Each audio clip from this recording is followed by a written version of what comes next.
पाकिस्तान में इमरान खान की हुकूमत गिरी। कौमी असम्बली में इमरान हुकूमत के खिलाफ तहरीक आदम एतमाद के हक में 174 अरकान ने दिया वोट। स्पीकर और डिप्टी स्पीकर ने वोटिंग से कबल ही दिया इस्तीफा। नए वजीर आजम के इंतखाब के लिए पाकिस्तान असम्बली का आज होगा इजलास।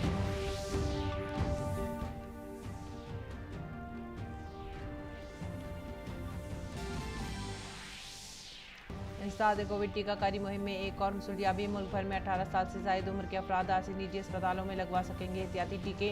निजी अस्पतालों में कोवैक्सीन और कोविशील्ड के एहतियाती डोज की कीमत कम करके की गई 225 रुपये।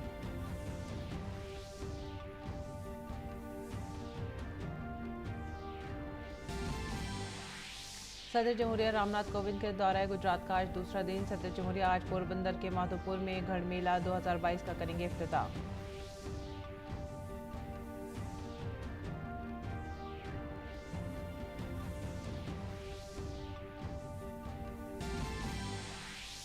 वज़ीर आज़म नरेंद्र मोदी का बयान, किसान जितने ज़्यादा बाख्तियार होंगे नया भारत उतना ही होगा खुशहाल। का प्रधानमंत्री किसान सम्मान निधि और ज़राअत से मुतल्लिक़ दीगर स्कीमें मुल्क के करोड़ों किसानों को दे रही हैं नई ताकत।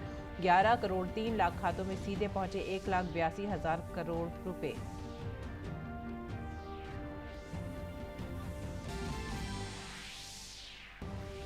मुल्क भर में रामनवमी की धूम अकीदत और जोश खरोश के साथ मनाया जा रहा है। प्यार, हमदर्दी, अखलाकियात और वक़ार की अलामत भगवान श्री राम का यौम पैदाइश। वज़ीर आज़म नरेंद्र मोदी आज दोपहर को वीडियो कॉन्फ्रेंसिंग के जरिए जूनागढ़ में वाक़े ओमिया माता मंदिर के 14वें यौम तासीस की तक़रीबात से करेंगे खिताब।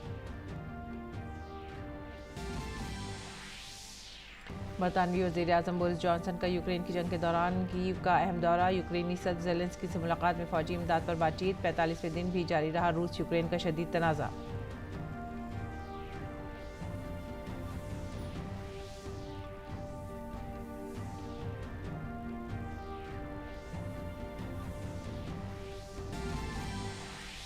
खेल की खबरों में भारत ने स्क्वाश वर्ल्ड डबल्स चैंपियनशिप में रकम की तारीख। दीपिका पल्लिकल और सौरव घोषाल ने मिक्स डबल्स में भारत के लिए जीता पहला गोल्ड मेडल।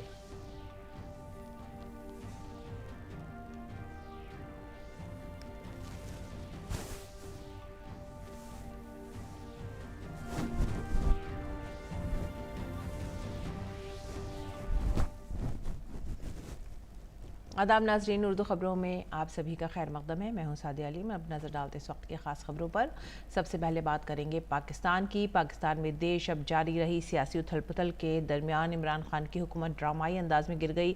वज़ीर आज़म इमरान खान के खिलाफ अपोजिशन की जानिब से पेश की गई तहरीक अदम एतमाद मंजूर कर ली गई।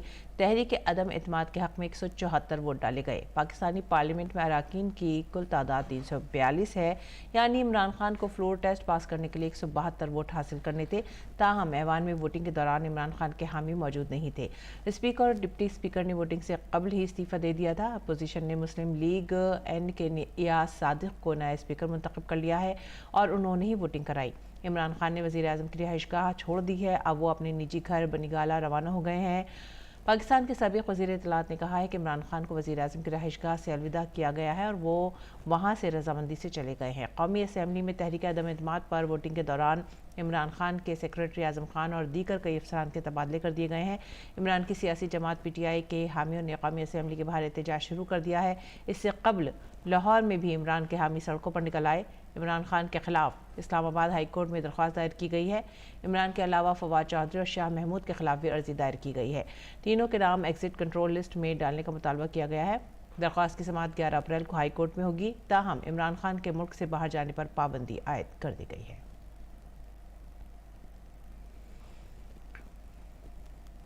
और इस सिलसिले में मज़ीद तफसीलात के लिए आइए बात करते हैं हमारे नुमाइंदे मालिक अश्तर से। जी अश्तर, सियासी उथल पुथल का हल एक तरह से निकल आया है। तहरीक अदम एतमाद जो है वो उसको मंजूर कर लिया गया और इमरान खान अब अलविदा कह चुके हैं।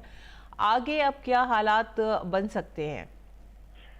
देखिए, अब नई हुकूमत की तश्कील की समत बात बढ़ गई है। आज नए कायदे ऐवान के लिए नामजदगियां होंगी पार्लियामेंट में और कल जो इजलास होगा उसमें ऐवान का नया लीडर चुना जाएगा और जो ऐवान का नया लीडर होगा वही पाकिस्तान का नया वजीर आजम होगा। जो मुत्तहदा अपोजिशन है उसकी तरफ से शहबाज शरीफ कायदे ऐवान के लिए उनके उम्मीदवार हैं। और चूंकि उनके पास ज़रूरी अरकान मौजूद हैं, बल्कि यूँ कहिए कि ज़रूरी तादाद से भी कहीं ज़्यादा उनके पास अरकान की हिमायत मौजूद है, तो उनका कायदे अवाम कल चुना जाना तय है और उसके बाद बतौर वज़ीर आज़म उनकी हलफ बर्दारी होगी। तो एक नई हुकूमत मुत्तहदा अपोजिशन की पाकिस्तान में इक़्तिदार संभालने जा रही है। उधर इमरान खान की जो मुस्तक़बिल की सियासत है, उस पर भी लोगों की नज़र रहेगी।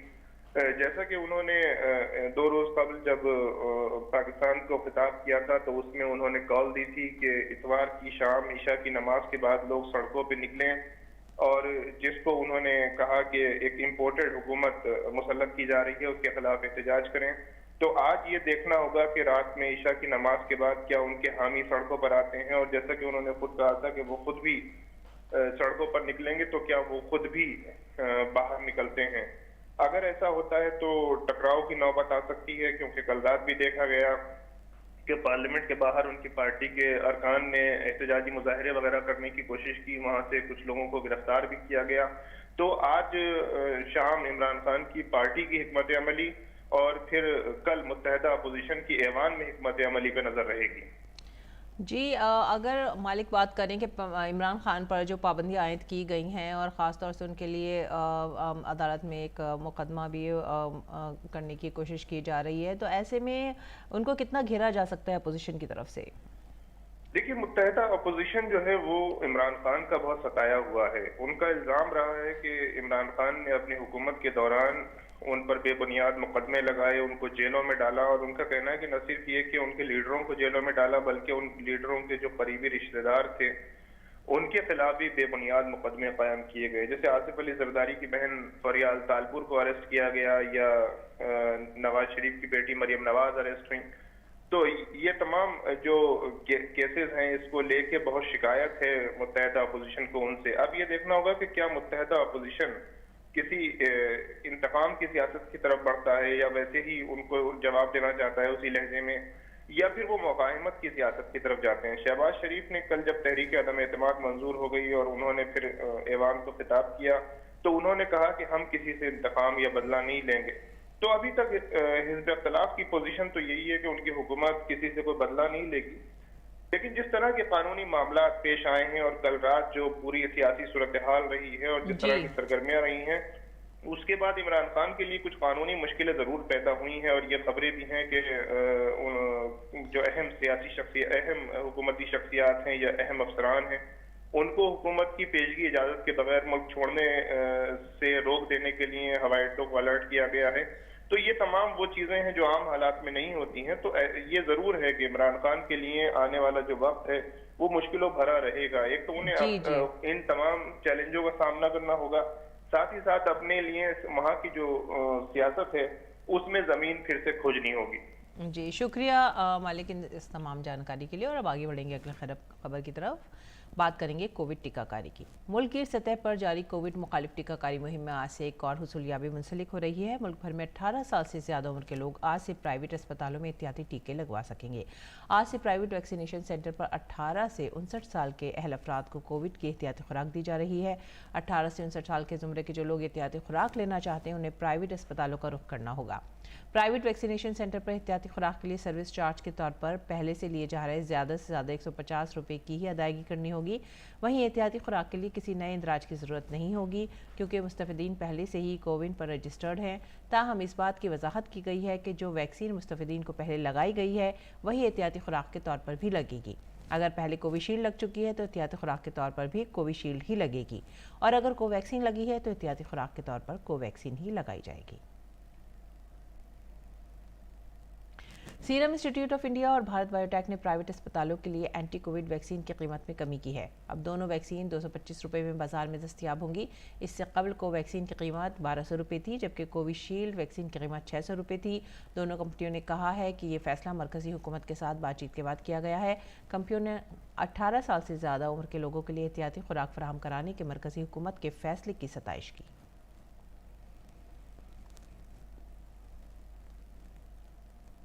इसके साथ ही इस कोरोना टीकाकारी मुहिम के तहत मुल्क भर में अब तक 185 करोड़ 68 लाख से ज़्यादा वैक्सीन लगाई जा चुकी हैं। 12 से 14 साल की उम्र के बच्चों को 2 करोड़ 21 लाख से ज़्यादा वैक्सीन दी जा चुकी हैं। गुज़िश्ता 24 घंटों में 12 लाख से ज़्यादा लोगों को कोविड वैक्सीन की खुराक दी गई।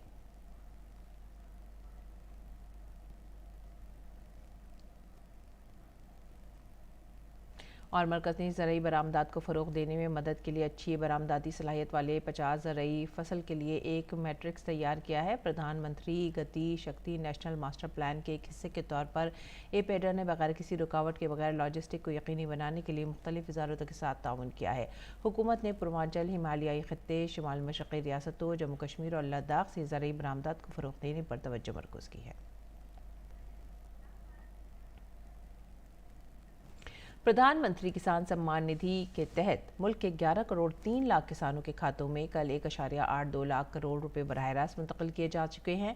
पीएम किसान सम्मान निधि की इस नई कामयाबी पर वज़ीर आज़म मोदी ने मुल्क के किसानों को मजबूत करने के अपने अज़्म को दोहराया है। उन्होंने ट्वीट पैगाम में लिखा है कि मुल्क को अपने किसान भाइयों और बहनों पर फ़ख्र है। वो जितने मजबूत होंगे, नया भारत उतना ही खुशहाल होगा।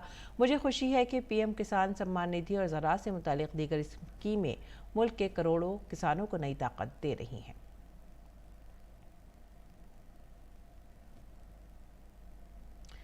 नाजरीन, आज श्री राम का जन्म उत्सव रामनवमी है। भगवान श्री राम की पैदाइश चैत्र महीने के शुक्ल पक्ष की 9वीं तारीख को दोपहर के वक्त हुई थी। रामनवमी के दिन व्रत रखने की भी अहमियत है। साथ ही आज पूजा वगैरह के बाद हवन करने का भी अकीदा है। कोरोना आलमी वबा की वजह से गुज़िश्ता 2 बरसों से त्यौहार को जोश खरोश से मनाने से महरूम लोग इस बार त्यौहार को काफ़ी तुस्को एहतशाम के साथ मना रहे हैं। मुल्क भर में रामनवमी धूमधाम से मनाई जा रही है। इस मौके पर अक़ीदतमंदों ने बड़ी तादाद में अयोध्या में पवित्र सरयू नदी में स्नान भी किया।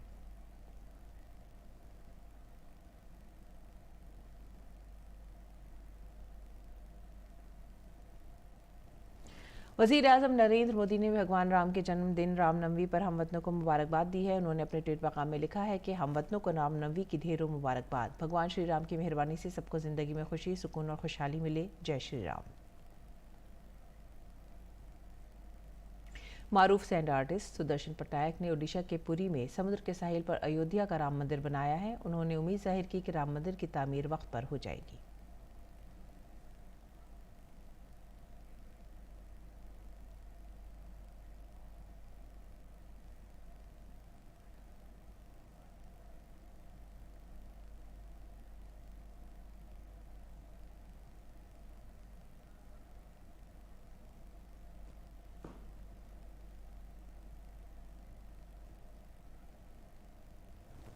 वज़ीर आज़म नरेंद्र मोदी रामनवमी के मौके पर आज दोपहर 1 बजे वीडियो कॉन्फ्रेंसिंग के जरिए गुजरात के जूनागढ़ के गठीला में वाक़े उमिया माता मंदिर के 14वें यौम तासीस की तक़रीबात से खिताब करेंगे। काबिल ज़िक्र है कि इस मंदिर का इफ्तिताह भी वज़ीर आज़म नरेंद्र मोदी ने साल 2008 में किया था, तब वो गुजरात के वज़ीर आला थे।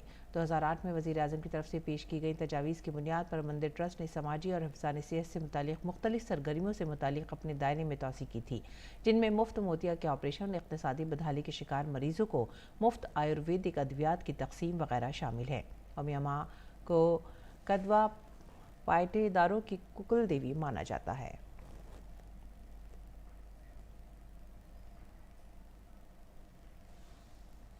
ख़वातीन व इत्फ़ाल की बहबूद की मरकज़ी वज़ीर स्मृति ईरानी आज गुवाहाटी में रियासती सरकारों और शुमाल मशरक़ी खित्तों के शराकतदारों के इलाक़ाई इजलास की सदारत करेंगी। आसाम, अरुणाचल प्रदेश, मणिपुर, त्रिपुरा, मिज़ोरम, मेघालय, सिक्किम और नागालैंड जैसी रियासतें कॉन्फ्रेंस में शामिल होंगी। हाल ही में शुरू किए गए 3 मिशनों पोषण 2.0, वात्सल्य और शक्ति के बेहतरीन असरात को यकीनी बनाने के लिए बहबूद ख़वातीन व इत्फ़ाल की वज़ारत ने एक मुल्क के हर खित्ते में रियासती सरकारों और शामिल फ़रीक़ों के साथ इलाक़ाई मुशावरत के एक सिलसिले का आगाज़ किया है। गुवाहाटी में मुनक़िद कॉन्फ्रेंस इस सिलसिले की तीसरी कड़ी है।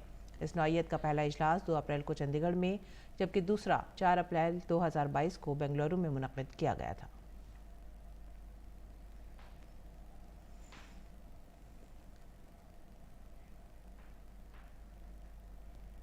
अरुणाचल प्रदेश में माहौलियात, जंगलात और मौसमियाती तब्दीली के मरकज़ी वज़ीर भूपेंद्र यादव ने national tiger conservation authority (NTCA) की 20वीं मीटिंग की सदारत की। ये पहला मौका है कि टाइगर कंजर्वेशन अथॉरिटी की मीटिंग दिल्ली से बाहर किसी दूसरी रियासत में मुनक़िद हुई है। मीटिंग में भूपेंद्र यादव ने कहा कि जंगलाती इलाके और टाइगर रिजर्व की बेहतर तरक्की के लिए मकामी लोगों की फ़ाल शमूलियत को यकीनी बनाया जाना चाहिए।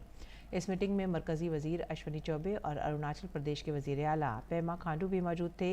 इस मौके पर मकामी देहातियों की जानिब से 100 के करीब एयर गन्स हथियार सुपुर्द किए गए। अरुणाचल प्रदेश ने मार्च 2021 में एयर गन सरेंडर मुहिम शुरू की थी, जिसके अब तक अच्छे नताइज बरामद हुए हैं।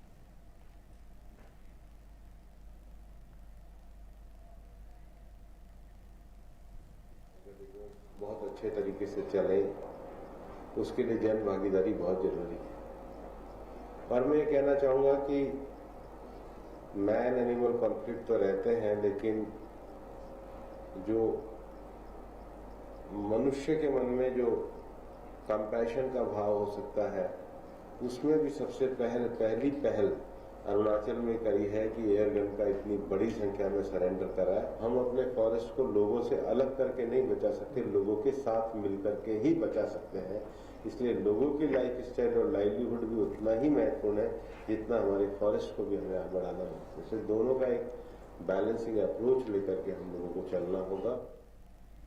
अगली खबर जम्मू कश्मीर से। जम्मू कश्मीर के लेफ्टिनेंट गवर्नर मनोज सिन्हा ने हफ्ते को श्रीनगर में दुनिया की मशहूर डल झील की बहाली के लिए रिहायशी और एहलकारों के दरमियान एक मुनफरिद शराकतदारी अथवास का आगाज़ किया। इस मौके पर लेफ्टिनेंट गवर्नर ने कहा कि शहरियों के ताउन से डल झील की सफाई की जाएगी। उन्होंने कहा कि पिछले 2 सालों में जम्मू कश्मीर में डल झील की सफाई और दीगर आबी ज़खायर को महफूज करने के लिए कई कोशिशें की गई हैं। रवा बरस के बजट में डल और नागिन झीलों की तरक्की और तहफ़्फ़ुज़ के लिए 373 करोड़ रुपये मंजूर किए गए हैं।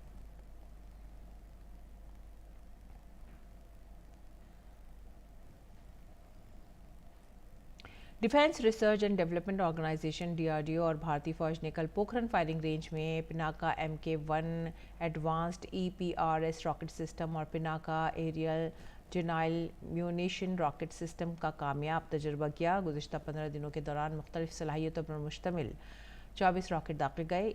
इन तजुर्बात के साथ ही EPRS की तकनीकी महारत का इब्तदाई मरहला कामयाबी से मुकम्मल हो गया है और अब सनत के शराकतदार रॉकेट सिस्टम मैन्युफैक्चरिंग सीरीज़ के लिए तैयार हैं। Pinaka rocket system armament research and development establishment Pune ने तैयार किया है, जिसमें पुणे में वाक़ई DRDO की एक और unit high energy material research laboratory ने मदद की है। Doctor G Satish Reddy, chairman DRDO, ने रिकॉर्ड वक्त में फ़्लाइट ट्रायल मुकम्मल करने पर टीमों को मुबारकबाद दी।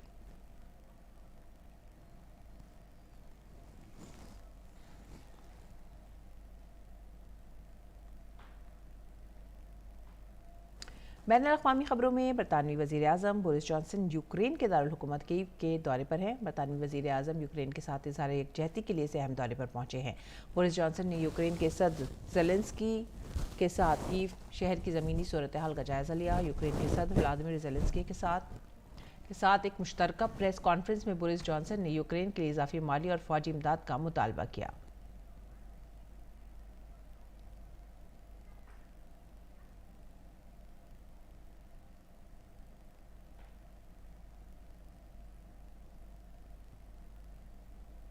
और खेल की खबरों में ग्लासगो में वर्ल्ड डबल्स स्क्वैश चैंपियनशिप में भारतीय खिलाड़ियों ने एक नई तारीख रकम की है। दीपिका पल्लिकल ने सौरव घोषाल और जोशना चिनप्पा के साथ मिलकर मिक्स्ड और विमेंस डबल्स में मुल्क के लिए 2 गोल्ड मेडल जीते हैं। तकरीबन 4 साल के वक्फे के बाद स्क्वैश कोर्ट पर वापसी करने वाली दीपिका पल्लिकल ने पहले दिन घोषाल के साथ और बाद में चिनप्पा के साथ अपनी बेहतरीन कारकर्दगी का मुजाहिरा किया।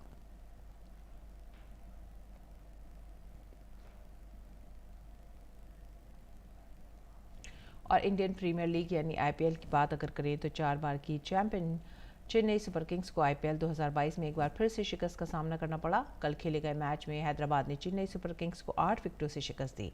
टॉस हारने के बाद पहले बल्लेबाजी करते हुए चेन्नई की टीम ने 20 ओवर में 7 विकेटों के नुकसान पर 154 रन बनाए। चेन्नई की जानिब से जीत के लिए दिए गए हदफ का ताक़ुब करते हुए हैदराबाद की टीम ने 17 ओवर और 4 गेंद में 2 विकेटों के नुकसान पर 155 रन बनाए और मैच में जीत हासिल की। एक दूसरे मैच में रॉयल चैलेंजर्स बेंगलुरु ने मुंबई इंडियंस को 7 विकेट से शिकस्त दी। IPL में आज कोलकाता का सामना दिल्ली से और राजस्थान का मुकाबला लखनऊ से होगा। और अब पेश है दिल्ली से शाया उर्दू अखबारात का मुख्तसर जायजा।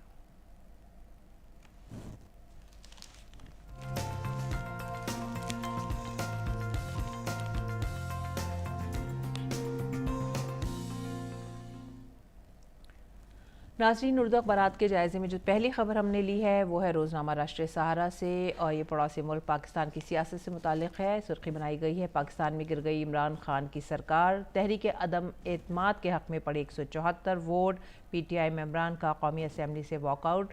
इमरान को कामयाबी के लिए 172 वोटों की ज़रूरत थी, लेकिन उनके हामी मौजूद नहीं थे पार्लियामान में, और इसके साथ ही अब इमरान खान के लिए मुश्किलात में इजाफा हो गया है। उन पर मुल्क छोड़ने के लिए पाबंदी भी आयद कर दी गई है। आगे बढ़ेंगे अगली खबर की तरफ, और ये है रोज़नामा इनकलाब की तरफ से, और ये खबर है रोज़नामा इनकलाब की जो ख़बर हमने ली है वो है जल जीवन मिशन मुल्क को तरक्की की नई रफ्तार देगा। वज़ीर आज़म नरेंद्र मोदी का बयान। वज़ीर आज़म नरेंद्र मोदी ने हफ्ते को कहा कि जल जीवन मिशन के ज़रिए मुल्क की तरक्की को एक नई रफ्तार मिल रही है। अपने ट्वीट में वज़ीर आज़म मोदी ने कहा कि जल जीवन मिशन आज मुल्क को तरक्की की रफ्तार दे रहा है, और गुज़िश्ता 3 सालों में जिस तरह से नल के पानी के कनेक्शन करोड़ों घरों तक पहुँचे हैं, ये लोगों के लिए एक नई उम्मीद जगा रहा है। आगे बढ़ेंगे अगली खबर की तरफ, और ये सुर्खी है रूसी मिसाइल यूक्रेन के रेलवे स्टेशन पर करीब 50 अफराद हलाक हुए हैं। रूसी हमले लगातार जारी हैं यूक्रेन पर। और आगे बढ़ते हैं हमारे समाज की खबर की तरफ, और इसके अंदर जो खबर हमने ली है वो है आज़मीन हज से मुतालिक। इस बार 10 लाख आज़मीन हज को इजाज़त दी गई है। कोविड-19 वैक्सीन लगवाना लाजमी है। 65 साल की उम्र से ज़ायद उम्र न हो, सऊदी अरब ने ऐलान किया है। और ये थी आज के उर्दू अखबारात की सुर्खियाँ। अब आगे बढ़ते हैं अगली खबर की तरफ। आज़ादी के बाद एक तवील अरसे तक मुल्क की एक बहुत बड़ी आबादी सेहत की बुनियादी सहूलतों से महरूम थी, और समाज के महरूम तबक़ात से ताल्लुक़ रखने वाले 50 करोड़ से ज़्यादा लोगों को किसी किस्म की सेहत का अहाता मैसर नहीं था। लेकिन मरकज़ की नरेंद्र मोदी हुकूमत ने प्रधानमंत्री जन आरोग्य योजना के ज़रिए ऐसे तमाम लोगों की मदद करने का काम किया है। प्रधानमंत्री जन आरोग्य योजना का हदफ मुल्क के 50 करोड़ शहरियों को हेल्थ कवरेज फराहम करना है। पेश हरियाणा की रेवाड़ी से ये रिपोर्ट। सामान्य जन को आरोग्य की सुविधा मिले, इसलिए गंभीर बीमारियों के लिए और बड़ी अस्पतालों में सामान्य मानवी को भी आरोग्य की सुविधा मिले, मुफ्त में मिले, और इसलिए भारत सरकार ने प्रधानमंत्री जन आरोग्य अभियान प्रारंभ करने का तय किया। भारत में हर साल संगीन बीमारियों के महंगे इलाज पर अपनी कमाई खर्च करने की वजह से लाखों कुंबे खत इफलास के नीचे चले जाते थे। इसे समझते हुए मरकज की नरेंद्र मोदी हुकूमत ने इस मर्ज के इलाज का एक हल ढूंढ निकाला। मरकजी हुकूमत ने आम आदमी तक सेहत खिदमात पहुँचाने के लिए दुनिया की सबसे बड़ी हेल्थ स्कीम को लॉन्च किया, जिसके तहत सरकार आम आदमी तक सेहत खिदमात पहुँचाने के लिए पुरअज़्म है। खास बात यह है कि प्रधानमंत्री आयुष्मान योजना निजी और सरकारी दोनों ही अस्पताल में कैशलेस इलाज फराहम करती है। आयुष्मान भारत योजना के तहत प्री हॉस्पिटलाइजेशन 15 दिनों के लिए कवर किया जाता है। ये मंसूबा दवाओं के लिए भी कवरेज फराहम करता है। इस मंसूबे में अस्पताल में क़याम की फीस भी शामिल है। इसके अलावा इस मंसूबे में डॉक्टर की कंसल्टेशन फीस, तिब्बी जाँच और इलाज के अखराजात शामिल हैं। रेवाड़ी जिले में करीब हमारे 2,05,000 लाभार्थी हैं, जिसमें से 85,000 के कार्ड बन चुके हैं, जो अपने आयुष्मान का गोल्डन कार्ड ले भी चुके हैं, और जिन्होंने मरीजों ने ट्रीटमेंट लिया है वो करीब 10,000 लाभार्थियों ने ट्रीटमेंट भी ले लिया और इसका लाभ भी ले लिया है आयुष्मान में, और वो भी फ्री ऑफ कॉस्ट। इसमें 5 लाख रुपए तक की राशि 1 साल में प्रति परिवार बिल्कुल मुफ्त है। प्रधानमंत्री ने आयुष्मान योजना चलाई है, बहुत अच्छी योजना है। मैंने भी अपना इसमें इलाज करवाया है, और ये योजना प्रधानमंत्री को चलानी चाहिए, और मैं प्रधानमंत्री का इसमें धन्यवाद करता हूँ। प्रधानमंत्री जन आरोग्य योजना का बुनियादी हदफ भारत के 50 करोड़ शहरियों को हेल्थ कवरेज देना है। मुस्तफिदीन के लिए इसमें 5 लाख रुपए की औसत कवरेज रकम की तजवीज़ होती है। मुल्क के 10 करोड़ कुंबों को सेहत खिदमात फराहम करने वाला ये मुल्क का सबसे बड़ा सेहत मंसूबा है। 10 करोड़ कुंबों में से तकरीबन 8 करोड़ कुंबे देही इलाकों से ताल्लुक़ रखते हैं, जबकि बाकी शहरी इलाकों से आते हैं।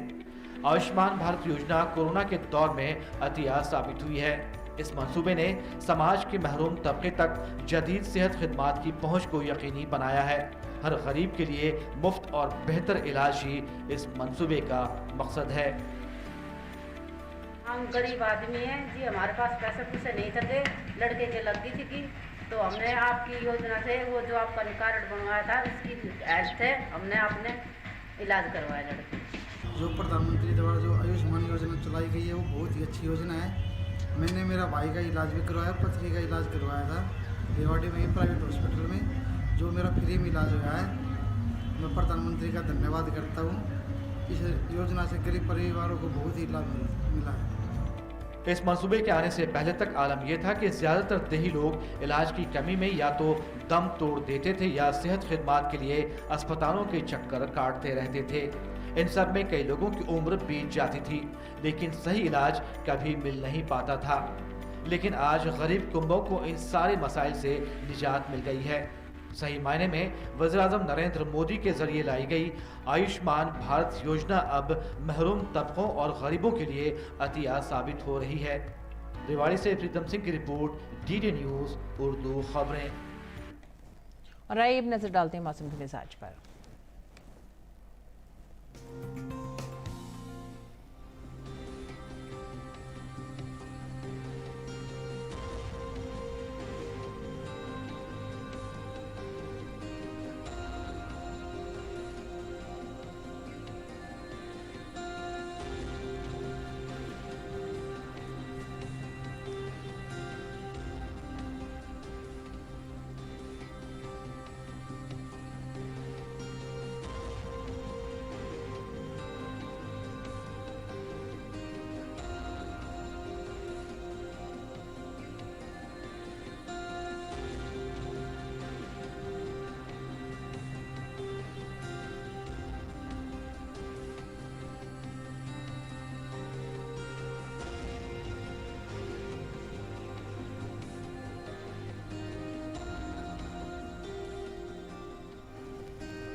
इसी के साथ ही वक्त हो गया आप सभी से विदा लेने का। आप हमारी पूरी टीम को दीजिए इजाज़त।